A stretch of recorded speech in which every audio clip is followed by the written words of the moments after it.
So, ayan, magandang gabi mga obeng. Ayan, kain po tayo ng dinner. Ayan, at ito po yung aming ulam. Ulam reveal. Ayan, ito yung ni-request po ni Pat. Ito po ang aming ulam ngayong gabi. Ayan, ito po. Meron tayo ditong nagtorta ako ng, ang tawag dito lab? Corn beef. Yan, niluto ko. Tapos tinapa. Ano? Tatanungin mo ko ikaw nagluto niyan. Tapos tinapa. Ayan, tinapa. Ewan ko nga, pagdating ko na lang may ganyan. Ako patatanungin mo kung ano yan. Ikaw nagluto niyan. Tapos ito po yung kanyang paboritong iulam mo, chicharon. O, di ba? Tapos ito ay, yan nga, tinapa. Nag-request siya ng tinapa. Gusto niya rin ng tinapa. Tapos meron siyang seaweed. Ayun o. Ang ginagawa niya, ipinapalaman niya yung tinapa at saka yung ito, tortang corn beef at saka yung chicharon nilalagay mo rin. Hindi. Hindi, iba yung ginagawa ko. Yan. Tingnan nyo. Pakita mo nga labing ginagawa mo. Kuha ka ng isang seaweed. Papakita lang natin sa ating mga kaobe. Yan po. Kahit simple lang yung ulam sa pagkainan, yan po ay blessing. Hapagkainan. Diba? Ang lalim. Hapagkainan. Hapagkainan. Ano man po ang nasa hapagkainan ay blessing. Pagkakalalim Yan po. Ay, Tapos, pagkalalim naman nun. nagsaing na po ako para pang bukas. Ayan.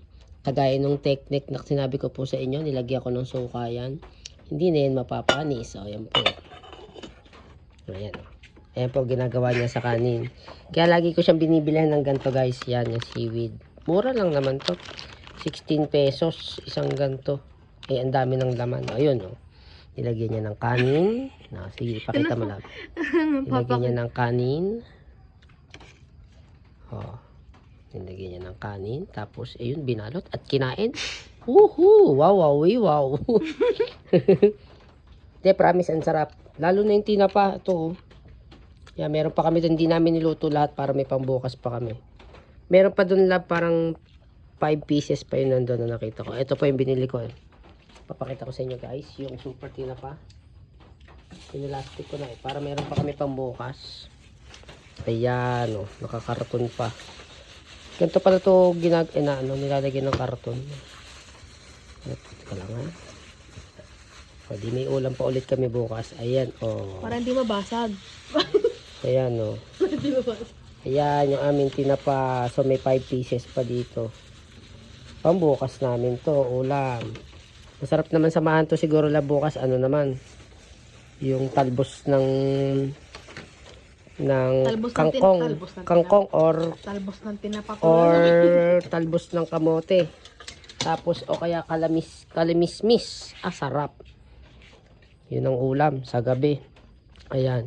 Minsan po kasi sa gabi pag yung tinatamad na kami magkanin, yan tinapay. Yan. Nabili po ako ng tasty yan. Ganyan. Yan. Tapos papalamanan lang po namin ng itlog. Yun. Hapunan na namin. Pero siya po ngayon kasi nagpabili ng ang tawag dyan. Nalimutan ko tuloy na. Tinapa. Nagpabili ng tinapa. Kahapon pa po ako pinapaanak niyan ng tinapa. Wala akong makita kanina lang. Wow, grabe. Sana all, maanong kumain, Ayan po, tingnan masigla-sigla na siyang kumain ngayon after nung siya ma-hospital. Ayan na, Tsaka, tingnan nyo, may laman-laman na yung kanyang pisngi, Tsaka may iniinom na kasi siyang ngayon, food supplement na tablet. Ayan. Yung inano ko po sa inyo, yung pinakita ko sa inyo, yung barley. At umiinom din siya ng barley. Ito, pakikita ko po sa inyo guys. Ito po yon kanyang iniinom. Sinasabayan niya nito guys. Mga ubeng, ito. Ayan. Bago siya matulog, iinom siya ng isa nito. Ayan. At nag-take din siya nitong barley food supplement. Ayan, kung ikita nyo po ba. Ayan. Yan ang tinitake niya. Kaya masagana siyang kumain ngayon. Tapos, pag nagtitake siya nitong barley na powder na ginagawa niyang juice, sarap ng tulog niya. Nalab.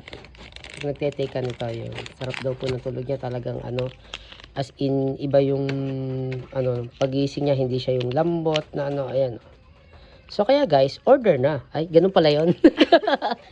Inano pala, pinremote. Hindi, yun lang. Baka lang naman gusto nyong umorder. PM na lang sa price. Promise at magandang benefits talaga sa katawan. Ayan, tingnan nyo siya, oh. Diba? Sagana kumain. Ah, diba? Yan lang, oh. Simpleng ganyan lang po. Masaya na kami sa ganyang ulam. Oh, diba? Diba mga obeng?